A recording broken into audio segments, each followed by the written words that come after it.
The following content is not suitable for children. Okay.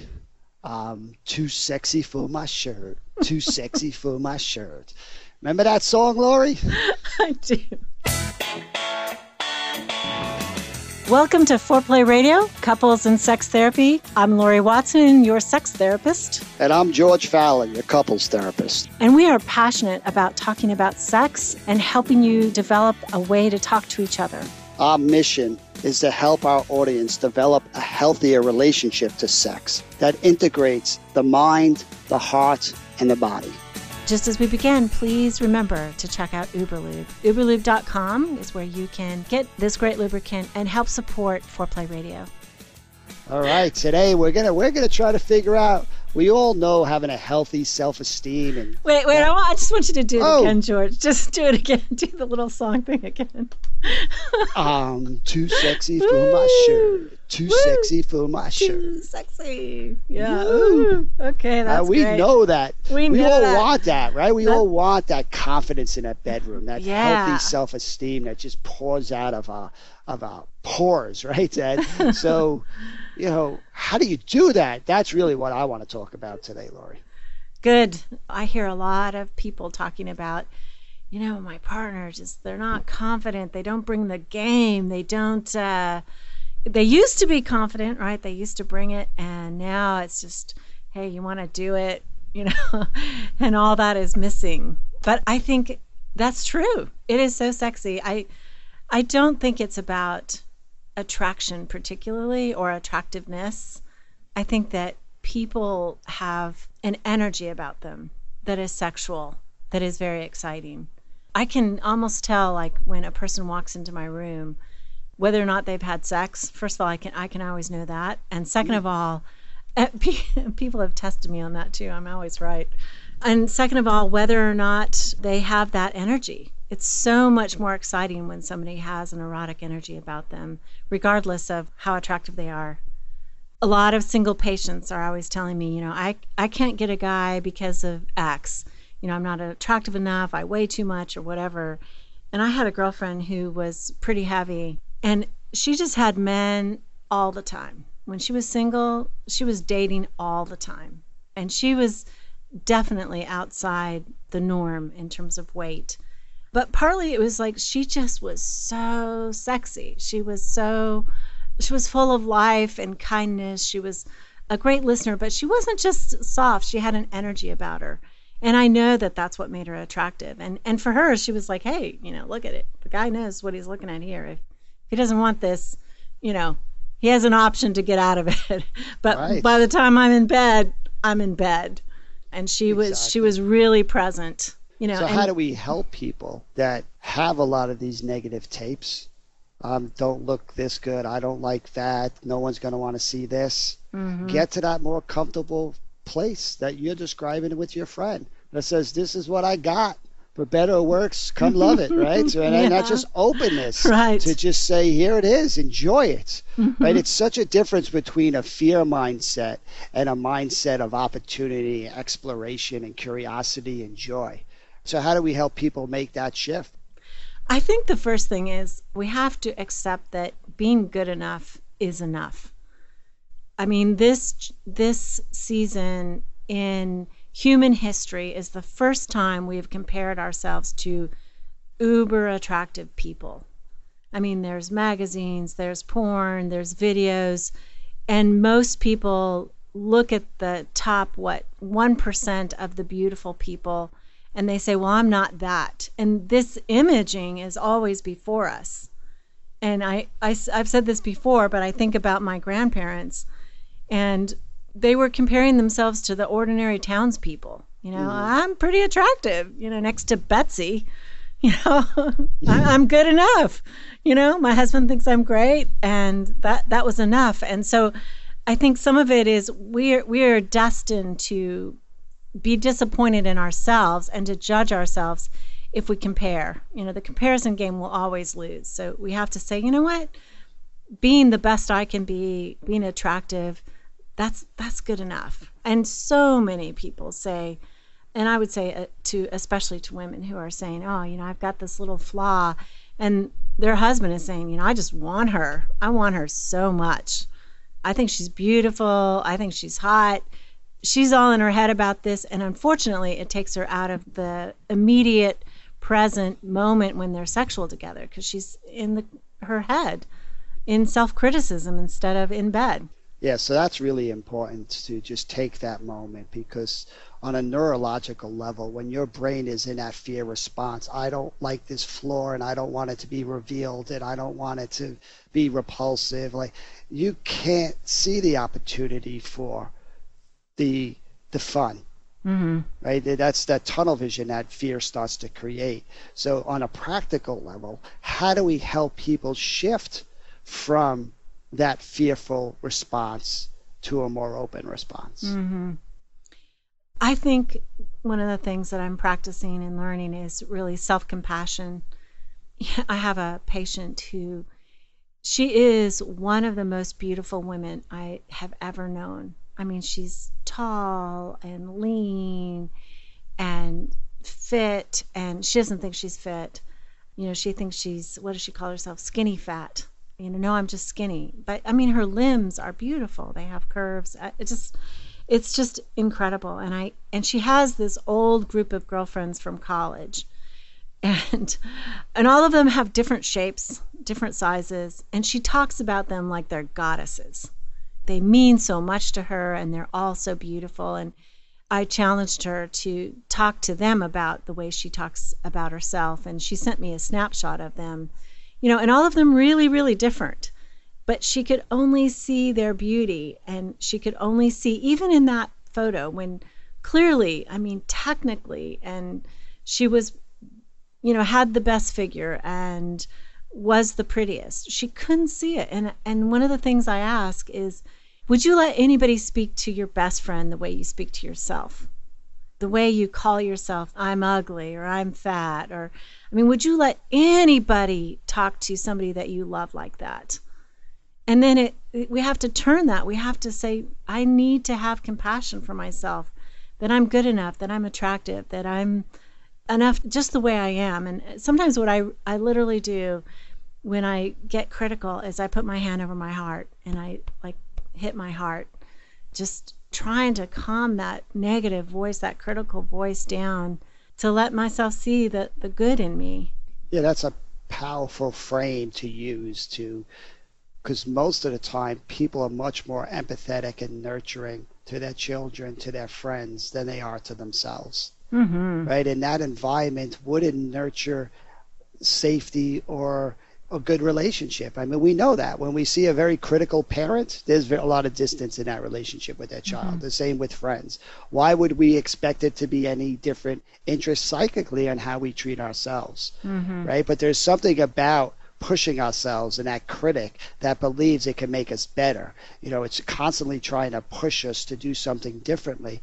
And again, we don't see the cost of that. So I love what you're saying, right? You're trying to change people's relationship to themselves and starting to recognize, well, if you see yourself and you only see those extra 2 pounds and you can't really enjoy everything else, then it's hard to have that really confident vibe.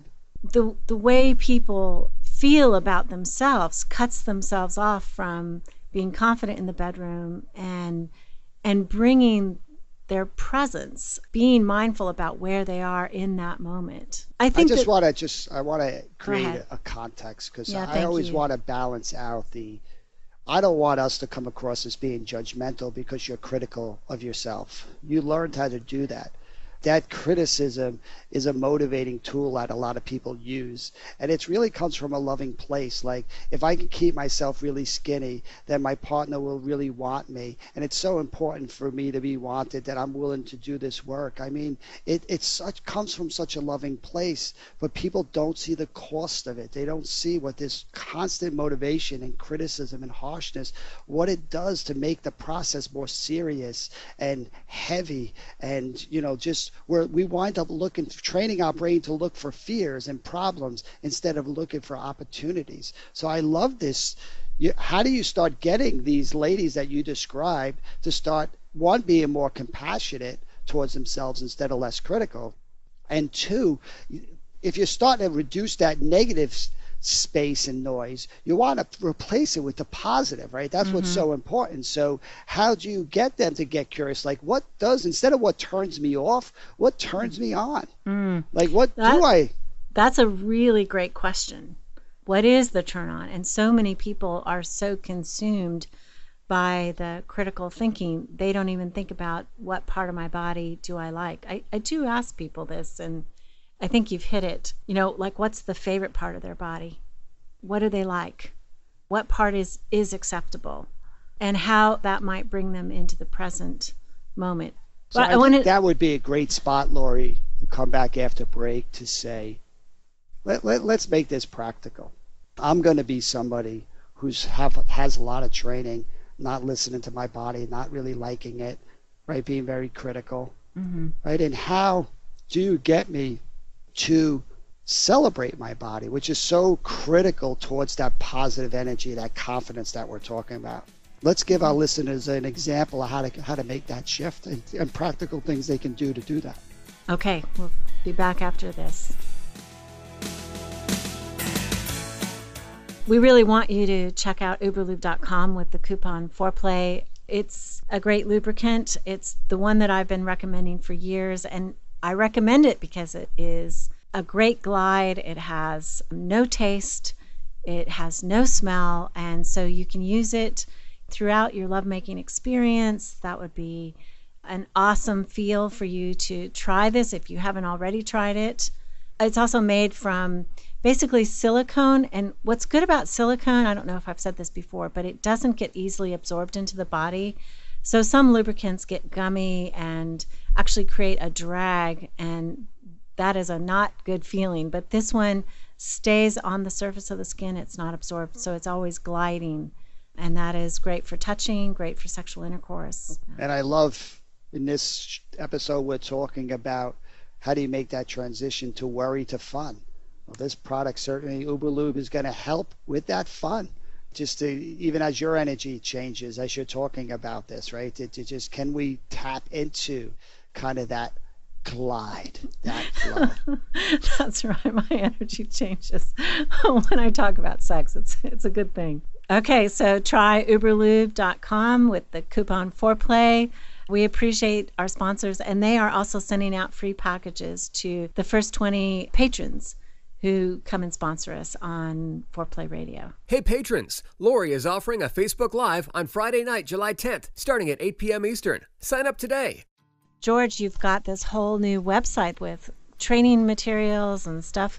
Tell me about it. It's called successinvulnerability.com. Similar to what we've been talking about in the podcast, I'm really trying to train therapists on how to keep their focus in session. And if you're going to invite couples and clients and families to risk doing vulnerability, then it's really critical that they have success when they do it. The reason why people don't do vulnerability is it doesn't work out so well for them when they do. So we really want to empower therapists to know what to do in these critical moments to kind of usher in the transformation that could happen when people go to these vulnerable spots. So therapists who listen to us can go ahead and check it out, and you'll be doing trainings and all sorts of things, and you have a team of people. It's successinvulnerability.com. I'm excited about it. I get to learn a bunch more from George. I'm looking forward to it, and I appreciate any feedback and support. All right, I'm getting a little excited here because I've spent too much time worried about what's going to go wrong, and I've missed all these opportunities on what could go right. I just don't know how to make the damn shift. So help me out here, Laurie. Okay, so you want to shift from thinking about the critical things to bringing your confidence to the game. I mean, I certainly think with men, they need to override the rejection that they have felt and still bring the sexy, still bring the seductive part. And for men, particularly because they have more testosterone, I know this isn't politically correct, but they're probably going to need to be the main initiator. And so I want them to go again. Yes, you've been shot down. Yes, you think you've tried everything. But when you've recommitted to change, bring it again. So help me with that. How do I override that rejection trigger? Because that's Again, I like the idea. I agree with the idea. What does that actually look like? It looks like risk. What do you want to have happen? Can you say that? I think with the voice sort of painting a picture of, hey, I want to make love to you. It isn't, do you want to do it? Because that's so impersonal. It doesn't say anything about me. It doesn't say anything about what my partner wants. But it's, I think that they need to say something that's personal, that's sexy. I have a patient right now I'm working with, and he's kind of a groper. And that could totally work for some women. It really could. But for his wife, it doesn't work at all. And she has kind of said over and over, stroke my neck, come up and slip your hands around my waist, nuzzle me, say something that is really sexual about where you want to go. Not necessarily crass, but for her, it has to be one notch under crass. And I think he doesn't know how to do that. He doesn't risk that. For him, it's just this automated thing that if I grope her, she'll know I want sex. And she does, and then she turns off. So I think he needs to risk. He needs to say, something sexual that is not in his repertoire, maybe was from before. Well, again, you're jumping me right towards what I need to do for my partner. How do I do me a little bit differently? Like, how do I start to be intentional to say, how do I bring out this energy that enjoys my own sexuality? Like, that can kind of increase that vibe before I even take that risk, because I would imagine that would help me with my risk. Okay, so do you have a sense of what the block would be? That's what I'd want to know. Yeah, I think the block would be the rejection, that my partner won't find that attractive, or so many times that gets pushed away. So how do you dig deep? And it's almost like, how do I prime myself before I take the risk? Like, if I'm dancing in the mirror, or I kind of if I'm feeling that positive energy, that risk is going to be so much easier than if I'm laying in bed saying, oh, I got to override this rejection trigger in my brain. All right, I got to do that. I want to be intentionally more playful and more fun, because I think it makes it easier to take that risk. Does that make any sense? It totally makes sense.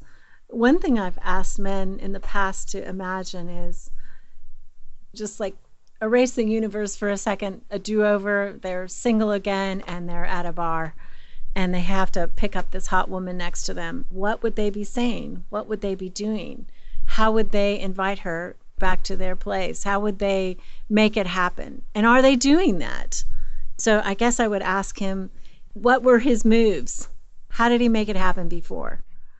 And does he do that? And so many people... Well, this is so important, because, again, I trust my own emotions, right? And I can feel my excitement. I'm not getting through to you. No.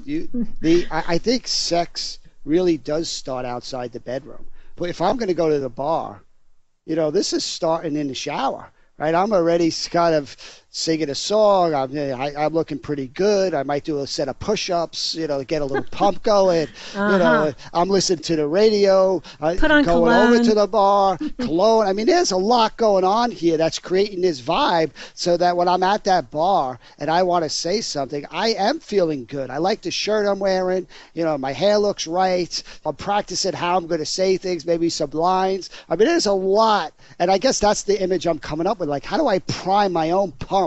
Get myself kind of in that place. Part two is then the risk, and how do I get my partner, and not just thinking about men, and talking about the females I'm working with. How do they get themselves primed a little bit more before we kind of push them to take these risks, to actually focus on their own inner world and how they could have more fun with it? Absolutely. And you're talking about kind of fantasy, right? Developing in your own mind a fantasy of what's going to happen, and how am I getting ready for that in the moment. Even the fantasy could be part of it, but to me the fantasy could be going somewhere else. I want to figure out, how do I like me in that mirror before I'm doing anything? How do I look in that mirror and have a positive experience? I'm too sexy for my shirt. There we go, the shirt again. Or without the shirt, even with this belly or whatever else is going on, that there's a playful energy here that's pretty sexy. Right? How do we help people do that? Well, it's a good conversation. I think we spend, even in the field, so much time talking about problems that we really want to help people. How do you unleash that positive energy that can see your, we're going to get to the problems. Maybe your belly is a little big and you're losing hair, whatever else is going on, right? But there's more to you than not just that. Do you know, though, that if you're losing hair, that means you have testosterone? All right. It's the men with full heads of hair. You just can't trust them. Damn, I knew there was a reason. It's a good thing. You starting to look like Samson with all this hair. Okay, so back to it. For me, I guess what has always been possible is I kind of enter the moment with joy. I remember after my third child, my body's kind of destroyed. Third kid, there's stretch marks. I was overweight. It was tough, but I didn't really think about that much during sex. I just thought about how much fun it was going to be, how much joy we would have together, that sharing that after having made this child together, that we were celebrating. And I really had a lot of respect for my body that it could do that. I'm quite serious. It was like, I don't know, the third child was a real game changer for me in terms of the respect that I began to show my body. Ooh, that's so important, your relationship to your body and to yourself, that if you are focusing on the opportunity, the possibilities, the fun that you could have, your body naturally opens up and it heads in that direction. Right? So we've identified a lot of these blocks and criticisms that stop it. So can we look in a mirror and say, hey, I know I want to look at that boob that doesn't look right, but I also know that focusing on that's going to do what to my sexuality? Right? It's going to close it down. Close it down, bring up those fears. How do I intentionally kind of focus and celebrate the things that I do like? That I still have a body that works well, that's beautiful, that I remember a story you said in many podcasts ago about focusing on your children and really how important that is to developing a healthy body image, to just celebrate whatever they're doing and to be curious about it. And unfortunately, most of us don't get that. What do you mean when I celebrate your children? What did you mean by that? Just like you encourage them, like if they touch their body, they don't get yelled at for doing that. Right. That exploration is normal and healthy. That's actually what they're supposed to do. Yeah, we need boundaries around that and all that, but there's such an overemphasis that it so often squishes people's ability to like their own body, right? They get overtrained to turn off and to not like their body because bad things are going to happen. So I think most of the listeners can relate to that. We grew up in families where our bodies weren't really celebrated. And if that's the case, we're playing this, we're carrying this forward. So we do really have to do the work, and the work is trying to unlearn some of these messages and really trying to get to that natural process. A baby born likes its body. I know, right? And how do we get That's back true. to that? Children like their bodies. Yeah, they don't think, oh, look at this big belly that I have, or this runny nose, or I don't have hair. I mean, this is not going on there. They're just enjoying the journey. They're totally present in the moment. This is what great lovers do, right? They're present in the moment, and they're enjoying their body. So to develop this confidence and this self-esteem, it really does start with us before we even get to the partner. That there has been one exercise I've used in the past, which is to turn out all the lights and... Do you want our listeners to do this now? Turn out all the lights right now. Right. And use like one of those tiny flashlights, like pinpoint flashlights, and focus it in the mirror on different parts of your body and just say, can I like this part? Is this part acceptable? Is this part good? Because there are actually, it turns out, so many parts that are good that sometimes that is an additional conversation. I like this woman. Her name is Corinne Crabtree, and she does a podcast called Losing 100 Pounds, and she talks a lot about it's very difficult to control the negative conversation in our heads, but we can add to that conversation. That it doesn't have to be the only conversation. We can compete with it with other parts. Like, you know what, this part of my body is acceptable. That part of my body is acceptable. So maybe, the thought in my head is, well, I don't like my jiggly thighs or whatever, but you know what? I got great breasts. Or we can add to the conversation, the negative conversation, with some positive things and compete for some real estate in our brain so that the negative groove isn't the only part that is in our head, that we have positive things that are going on too. Now you're getting there. Ah, Right? no. I like the really hands-on. If I got jiggly thighs, what can I do? Right? Nobody's giving us that kind of help, and yet this is exactly what we're doing in trauma work. We know that if we're going to help people's brains heal, that we have to actually attach a new experience to that old trauma. Right? That's how people heal. We need to do that with sex. People have good reasons they've attached all this negativity around different things. Right? If we want them to have success, they need to revisit these places and attach something new to it. So I love our listeners, if we could just take that jiggly thighs, whatever your jiggly thighs version is, how do you take that and attach something new to that? Yeah. Right? Even maybe my jiggly thighs are what they are. And I'm still glad I got thighs. I'm still glad I can walk. I'm still glad something, how do we attach something positive to that? That says who I am, my spirit, my essence. You know, so much of sex isn't just what's happening between the legs. It's what's happening between the ribs and what's happening between the brain. And how do we start seeing all of that in this process too? Yeah, I got jiggly thighs, but I got a huge heart. And I got a mind that could go all over the place. And we start adding that to the equation, the jiggly thighs don't become such a big deal anymore. Do not let the jiggly thighs stop your sex life. Absolutely. Thanks for listening. Keep it hot, baby. For those of you who are listening today, we are also going to send out some free Uberlube to those of you who sponsor us on our Patreon page. Call in your questions to the Foreplay question voicemail. Dial 833-MY-4PLAY. That's 833-4-PLAY. And we'll use the questions for our mailbag episodes. All content is for entertainment purposes only and should not be considered as a substitute for therapy by a licensed clinician or as medical advice from a doctor.